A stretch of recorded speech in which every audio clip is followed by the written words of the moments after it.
ভাগীরথী নদী পেরিয়ে নবদ্বীপ যেতে স্কুল পড়ুয়া থেকে অফিস যাত্রী সকলকেই ব্যবহার করতে হয় এই ফেরিঘাট।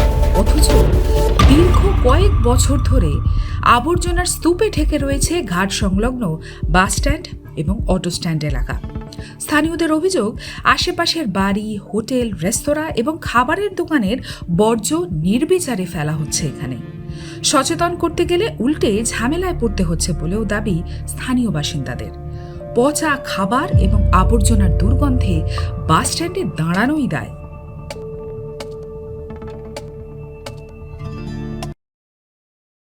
জায়গাটা যদি পরিষ্কার পরিচ্ছন্ন থাকে, পাবলিক যেন এরকম নোংরা না করে। পাবলিককে তো প্রত্যেক যখনই ফেলতে আসে তখনই বলা হয়, কিন্তু পাবলিক শুনে না কিছু কথা। এই ঠাকুর ফেলে চলে গেছে, সবসময় বলা হয়, যখনই রাখা হয় পাবলিককে তখনই বলা হয় যে এখানে নোংরা ফেলবেন না, তাও শোনে না। আর জল যখন বাড়ে এই নোংরাগুলো তো জলের সাথে মেশে এইখানেই ঘোরাফেরা করে। বাড়িতে যখন বাড়িতে বাড়িতে ঢুকে যায় নোংরা। এখানে স্রোতটা যেহেতু নদীর এখানে স্রোতটা কোনো নেই, অর্থাৎ এখানেই সব জমে থাকে। এই ঠাকুর সব ফেলে যাচ্ছে, পাবলিককে বলা তখন শুনছে না। এক প্রকার দুর্বিষহ হয়ে ওঠে। অবশ্যই নোংরাতে পুরো এখন মানে টেকা দায় হয়ে যায় গন্ধতে। আমরা তো গঙ্গাপাড়ে বাস করি, আমাদের ভুক্তভোগী হই আমরা। আপনারা কি বারণ করেন?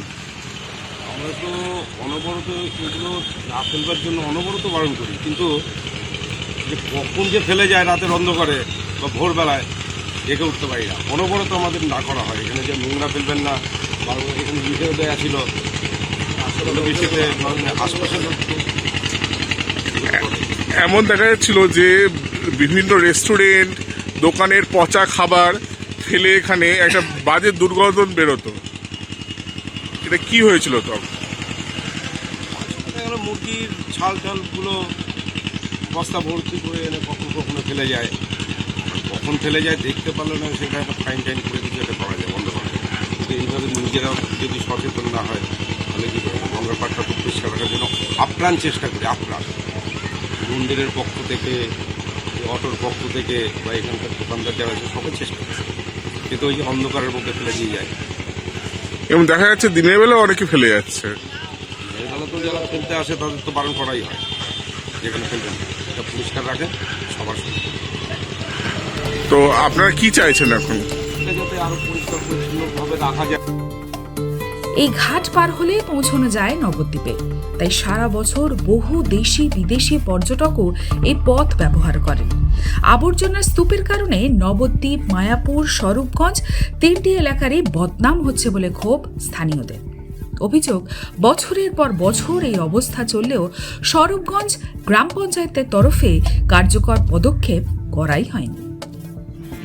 অন্তর্গত সে সব ঘাটে মানুষজন যে যেমন পারছে নোংরা ফেলে যাচ্ছে, এবং যারা ঘাটের মানুষজন তারা বলছে যে পঞ্চায়েতকে বলেছে, পঞ্চায়েত বলছে ব্যবস্থা হবে, কিন্তু কোনো ব্যবস্থা হচ্ছে না।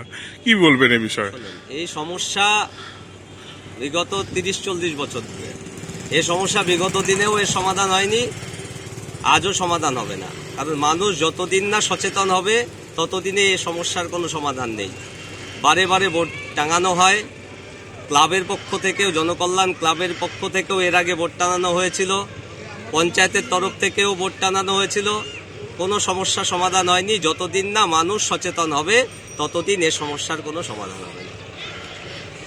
আচ্ছা, এই যে এত নোংরা এখন তো পড়ে আছে, এটা কি আপনারা কোনো উদ্যোগ নেবেন না? না, আমরাও এই কিছুদিন আগে, মোটামুটি সপ্তাহখানিক আগে আমরা এই মাঠটা পরিষ্কার করলাম, কিন্তু মানুষ মানে অবিজ্ঞচিতভাবেই তারা এইভাবে পরিবেশটাকে নষ্ট করছে। বিভিন্ন দূর দূরান্ত, স্বরূপগঞ্জের মানুষ না, নানা দিক থেকে মানুষ এসে এখানে নোংরাগুলো ফেলে দিয়ে যায়। মানুষকে বললে তারা কিছুটা সময় তারা শোনে, তারপরে আবার জানা তাই। তো যতদিন সচেতন না হবে এ বিষয়ে আর কিছু করা যাবে বলে আমার মনে হয় না। আরেকটা কথা হলো, মূলত বাইরের লোকেরা এদিকে আসে মায়াপুর ঘুরতে, এবং নবদ্বীপ ঘুরতে এসে দেখে এই অবস্থা। কি বলবেন? মানে এই সার্বিকভাবে সকল এলাকাতেই আছে, দেখবেন পার্শ্ববর্তী পঞ্চায়েতেও অনেক, প্রত্যেকটা ঘাটেই নোংরা। সেইগুলো সচেতন না হলে কিছু করা যাবে না। এক্ষেত্রে প্রশাসন বাসস্ট্যান্ড সংলগ্ন কৃষ্ণনগর জল প্রকল্পের নদী পাড়েও একই ছবি। অভিযোগ, রাতের অন্ধকারে বস্তাবন্দি করে পশুর মৃতদেহ ফেলে দিয়ে যাওয়া হচ্ছে এই এলাকায়। নদী পাড় জুড়ে ছড়িয়ে নোংরা এবং আবর্জনা। দ্রুত প্রশাসনিক হস্তক্ষেপের দাবি জানিয়েছেন অপরিচ্ছন্ন নদীঘাটের দায় এড়িয়ে উল্টে স্থানীয় বাসিন্দাদের দিকেই আঙুল তুলছেন স্বরূপগঞ্জ গ্রাম পঞ্চায়েতের কর্তৃপক্ষ। ভাগীরথীর পারে ফিরবে কি তার স্বাভাবিক রূপ? তবে কি শুধু প্রশাসন নয়, পরিবেশ রক্ষায় সচেতন হতে হবে সাধারণ মানুষকেও? নবদ্বীপ থেকে দিবাকর দাসের রিপোর্ট, এক্সপ্রেস নিউজ।